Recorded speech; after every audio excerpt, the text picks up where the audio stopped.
No monocoque assembly here, just a good, old-fashioned underframe and body panels for the standing structure. Given the targeted era, I think a set of laced wheels would be appropriate, but I'll forgive them the 12-inch cast wheels since the factory also abandoned the rear drum brake in favor of all-around disc brakes. We have no ABS or combined brake features, just harness control and feedback at the hand levers. Seat height is average at 30.5 inches tall, and the tapered shape at the front of the saddle makes for easy ground access when it's time for the footwork.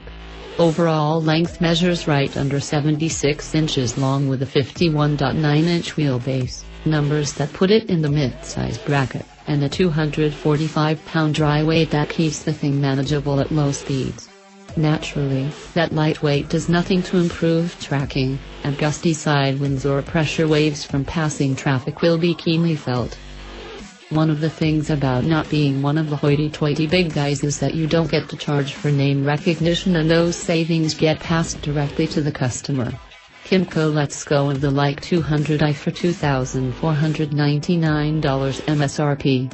That's not bad for the 150-200cc market when you could easily spend at least half again more for a scooter with a similarly sized engine.